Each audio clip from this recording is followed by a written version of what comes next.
Day one at DreamHack Open Cluj-Napoca has finally arrived. I know you guys been waiting for it, so let's get right into it. I have Vexed Peet right beside me, and we're going to talk about your preparation, your form as of late, and the match against Fnatic that you've just played. So yeah, let's first get into the preparations. How did you feel, and what did you do? Did you have a boot camp, stuff like that? You know. I mean, this time we decided not to have a boot camp and to prepare online.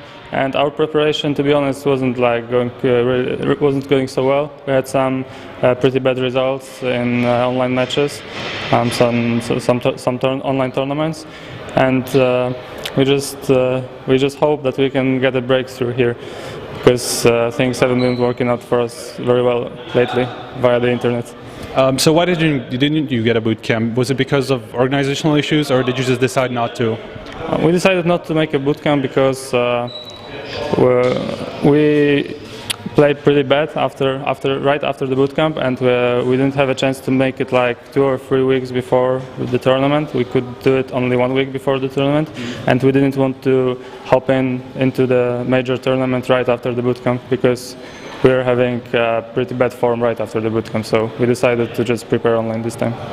So yeah, you've already mentioned the bad form that you were in. You also lost to CS:GO Lounge, which kind of like you have a rivalry going on if you're the second best team in Poland or not, second to third. So yeah, how are you feeling going into the major after losing to Fnatic right now?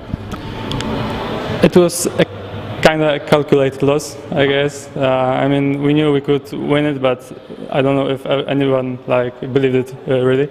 So we knew that probably we're the best match for us, depending on which we are going to advance from the group or not, is going to be the tomorrow's game against either Cloud9 or Luminosity. So this is probably going to be the most important game for us in this tournament, because it's going to be best of 1 format again. And I think if we can win this game, then we can win the next best of 3 decider. So this match is going to be really vital for us. So you mentioned you weren't very confident against Fnatic. You had a very good CT side. You had 10-5. It was even looking better at one point because they only won the pistol, and then you kind of took over. What happened after the CT side? Did you have a good read on the CT, or what was it that made you go up 10-5? I mean, I wouldn't say that it is up to our confidence or not, because as you mentioned, we've won the city side 10-5, so we were pretty confident after the city side, but things just didn't go our way from the very start of the T, from the pistol, when we miscommunicated a bit, and that was the rough start for us, and they just played way better, way more consistent than we did. Were way more calm, and I don't know, just everything was going like they planned, I guess, and everything was going how we didn't plan it to go, I guess. So what happened in the pause? You had a pause at 13-10, I think it was, and you decided to rush Link in 4 people, having 1 guy on platform. Who made that call, and why did you think it was going to work? I don't remember who made that call, but we used to do it a lot in some online games and on some practice games, and it was working out pretty well. But against such an experienced team like Fnatic, they just know how to stop it, because it's not so easy to stop. But if you're not shocked that it's happening and you're calm, then you can defend it pretty easy. It was like 13-10, like you said, so it was 8-0 already in the T side.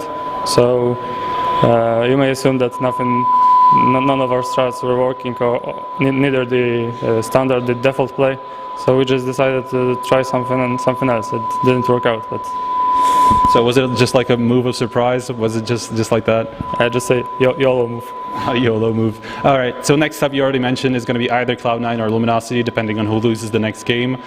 Who do you think fits your playstyle better? I have no idea, to be honest. I don't think we ever played any official game against Cloud9 or Luminosity, like ever. We just played like some practice games, and basing on the practice games, you cannot tell. Basing on the results, obviously, and on the playstyle, you cannot tell like who is better, who is worse. So we have no idea who we would like to play better. It's like I guess we would like to play the team who is going to lose the game, and we are going to play the team who loses the game, so it's okay, I guess. All right, so how much have you prepared specifically for this group? How much have you prepared for the teams? I mean, we didn't do any extraordinary preparation for the teams. We just did some standards, look into the strats, some just checking some playstyle, and I think we're going to look more into it after we know who are we going to play against, because we're going to have some time at the hotel. So I guess we can still work on it a bit. All right, so I know it's a little bit random, but what's the realistic expectation here? What do you think will you be satisfied with? I mean, winning one game would be better than losing 2 games in a row, but our goal is to advance to the playoffs. That's our main goal, and we are focusing on that. And we knew that against Fnatic it's going to be super hard, and we knew that we're going to have to give our 100% in the upcoming 2 games. So advancing from the group stage is the dream scenario for us. All right, Vexed advancing from the group stage, that's the main goal. Do you have any last words, shout outs to fans, sponsors? I mean, thank you for supporting us, and thank you for all the sponsors. Okay, thank you very much for the interview. So that was the first interview from DreamHack Cluj-Napoca. Stay tuned to HLTV.org as we're going to check out more coverage.